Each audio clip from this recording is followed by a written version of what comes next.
एक छोटे से शहर की तंग गलियों में एक दुबला पतला लड़का रहता था जिसका नाम रवि था। रवि बहुत गरीब परिवार से था। उसके पास अच्छे कपड़े भी नहीं थे, पैरों में टूटी चप्पल थी और हर सुबह वह एक बड़ा सा बोरा लेकर कूड़ा बीनने निकल जाता था। उसका उम्र 13 साल था, लेकिन जिम्मेदारियां उससे कई बड़ी थीं। उसके पिता कई साल पहले गुजर चुके थे और उसकी मां बीमार रहती थी। घर चलाने के लिए रवि को कूड़ा बीनना पड़ता था। हर सुबह जब रवि कूड़ा उठाते हुए स्कूल के सामने से गुजरता तो उसकी नज़र स्कूल जाते बच्चों पर टिक जाती। बच्चे साफ यूनिफॉर्म पहनकर पीठ पर बैग लटकाकर हंसते हुए स्कूल जाते थे। रवि कुछ देर रुककर उन्हें देखता और मन ही मन सोचता, काश मैं भी पढ़ने जाता, मेरे हाथ में भी किताब होती। लेकिन जैसे ही वह आगे बढ़ता, कुछ लोग उसे देखकर रास्ता बदल लेते। कोई कहता, दूर हटो, गंदगी फैला देगा। कोई अपने बच्चे को पास आने से रोक देता। रवि यह सब सुनकर चुपचाप सिर झुका लेता। उसे आदत हो चुकी थी, पर दिल फिर भी दुखता था। एक दिन दोपहर में वह अस्पताल के पीछे कूड़ा उठा रहा था। तभी अंदर से शोर सुनाई दिया। अस्पताल में एक बूढ़े व्यक्ति की हालत बहुत खराब थी। डॉक्टर और नर्सें परेशान थीं। बूढ़े आदमी की सांसें तेजी से चल रही थीं और उसके साथ आए लोग रो रहे थे। रवि उत्सुकता से दरवाजे के पास गया।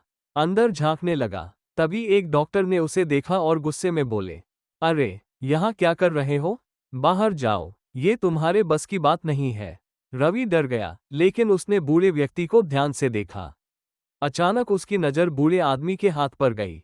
वहां मधुमक्खी के डंक जैसा निशान था। रवि को तुरंत कुछ याद आया।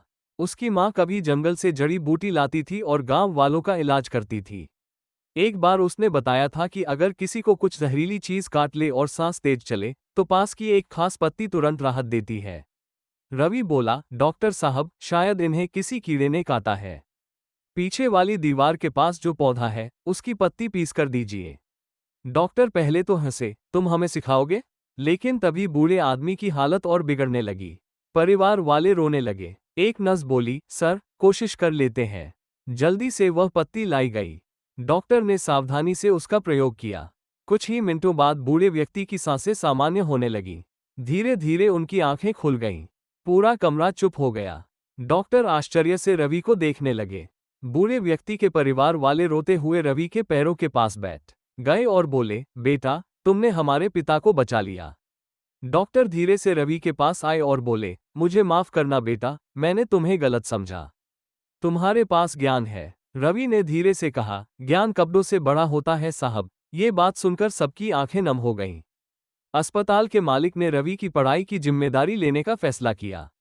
अगले ही सप्ताह रवि का नाम स्कूल में लिखवा दिया गया।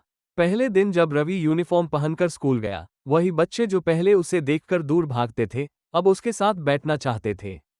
रवि मुस्कुराया। आज उसका सपना सच हो रहा था। कूड़े का बोरा अब किताबों के बैग में बदल चुका था। रवि बोला, गरीबी इंसान की पहचान नहीं होती, असली पहचान उसका ज्ञान, साहस और दिल होता है।